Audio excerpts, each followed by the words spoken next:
Magandang araw po sa aming mga partner clients at sa aking mga kasamahan dito po sa Light Microfinance. Ako po ay bumabati sa inyo ng advance Merry Christmas. Now, ako po si Pastora Jenny Ginto, ang partner mentor ng Light Microfinance Santa Cruz Branch. Ang topic ng aralin po natin para sa buwan ng December ay Rekindling Season of Giving and Loving.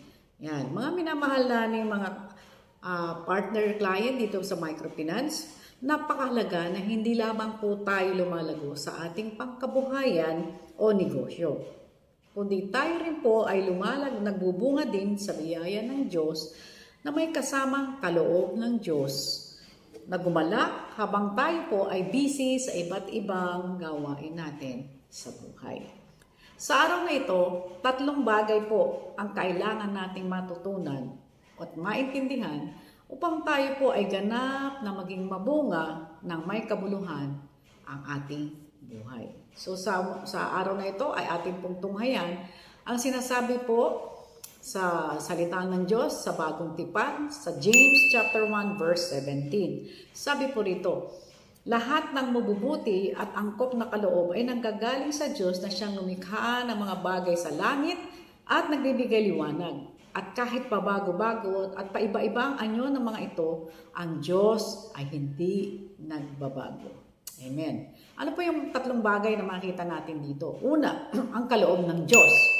Lahat ng mabubuti at angkop ng kaloob ng Diyos ay nanggagaling sa Diyos. So lahat daw po ng mabubuting bagay, sabi po sa English, every good and perfect gift comes from our God.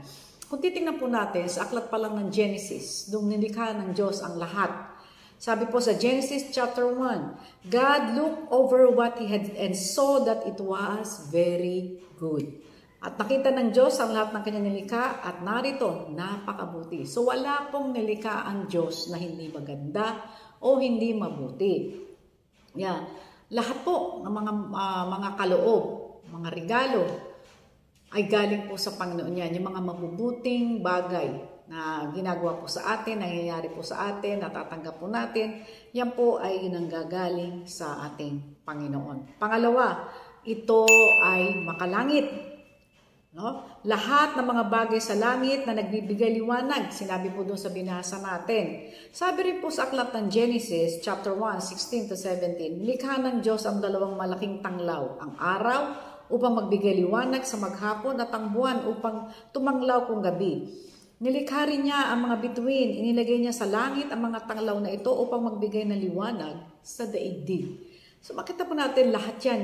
Yung pong araw, buwan, bituin, yan po ay nilikha ng Diyos sa pamagitan lamang po ng kanyang salita.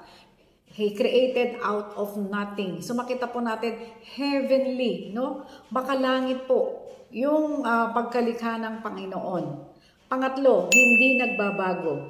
At kahit pabago-bago at paiba-iba ang anyo ng mga ito, ang Diyos ay hindi nagbabago. Sabi po, lahat ay mapapawi. Lahat po ng nilikha ng Diyos ay pwede pong magbago, pwede pong mawala, pwede pong maglaho. Pero meron mang isang hindi maglalaho, hindi magbabago. Yan walang iba kundi ating Panginoon. Sabi po sa Hebreo 13:8, Jesus is the same yesterday and today and forever. Si Jesus na noon ay siya rin ngayon at magpakailanman. Si Jesus lamang po ang hindi magbabago. Tayo, nagbabago tayo bilang tao. Ang kanyang mga nilikha, nagbabago. Darating ang time na maaring yung mga nilikha niyang yan sa universe ay pwede pong maglaho. Pero ang Panginoon po ay hindi nagbabago. So, paano hindi siya nagbabago? Ang kanyang mga salita ay hindi rin po nagbabago.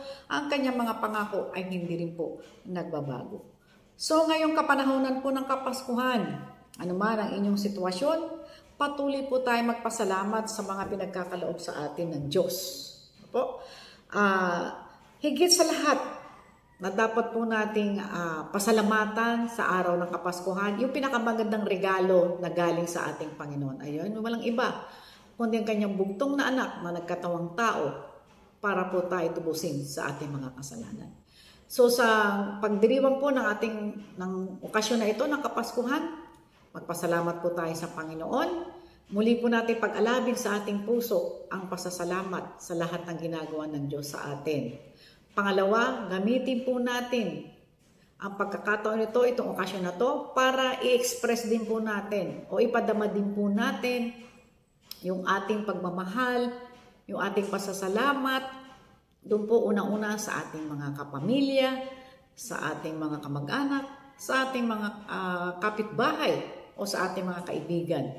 Na nandun po, wag po nating hayaan na anuman yung mga sitwasyon ngayon na maging hadlang para po pag-alamin natin, pag-initin natin muli sa ating mga puso yung espiritu po ng gratitude o yung pagpapasalamat.